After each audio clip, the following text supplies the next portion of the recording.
much do you charge? That's obviously the most asked question to any CA, and of course it should be. But hey, what are the other questions that you ask your CA? Hi everyone, this is Nikita and welcome to the channel.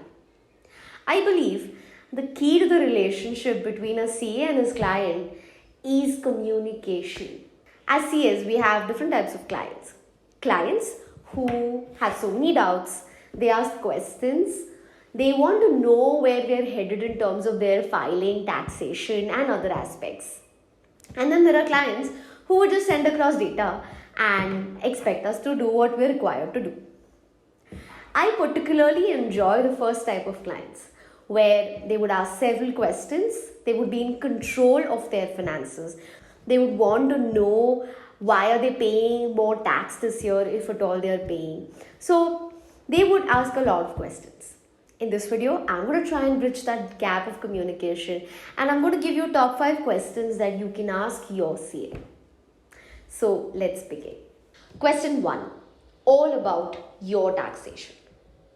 So you should ask all the right questions about your own taxation to your CA. For example, if you're a salaried person, you need to ask how you can save more taxes. If you're self-employed and your CA is computing certain advance tax for you, you need to find out how much advance tax is being paid and are we paying any tax which is higher as compared to last year. So you need to be in control of the taxation situation.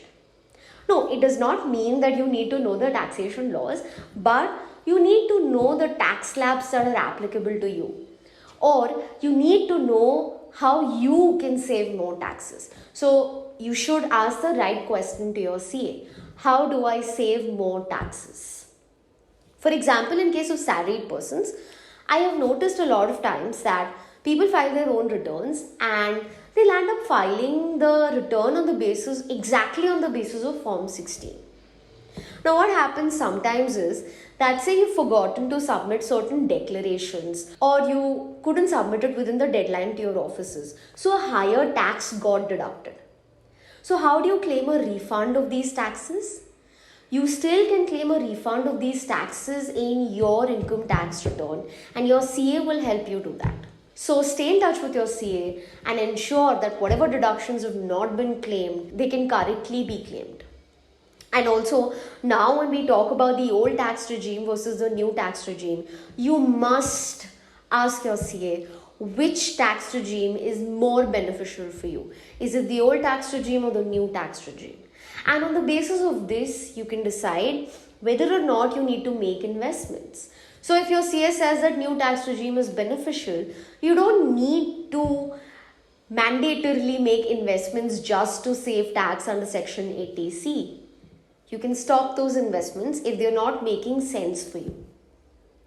So only by communicating and asking questions like how can I save more taxes and why am I paying an X amount of tax, which tax slab do I fall under, you would get to know about your tax situation and your CA will help you save more taxes.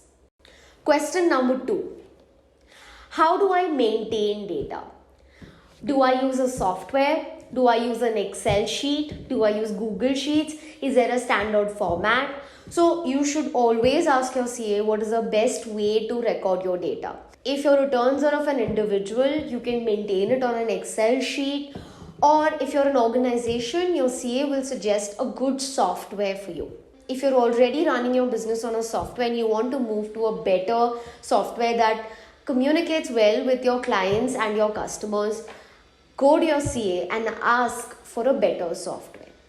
I'm sure they'll be able to guide you and give you options so that you can together take a good decision. So go to your CA and ask them, how do you record or maintain data and which is the best software that you can use for yourself or your business. Question number 3, say you're deciding to start a new business or a new venture. You must ask your CA which form of organization will be the best.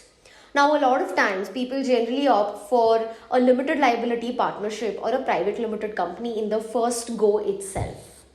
And that, according to me, is a big no-no. Why?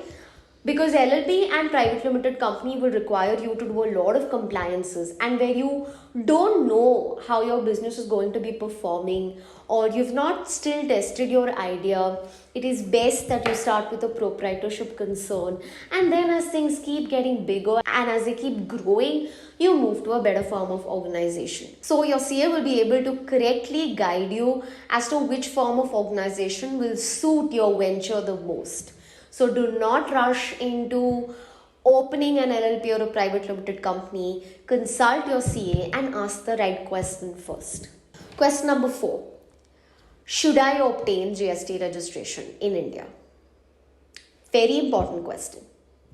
I have seen businesses and ventures who really don't need to obtain GST registration, but they've landed up obtaining registrations, and businesses have not kick-started as yet, but they're required to do a lot of compliance.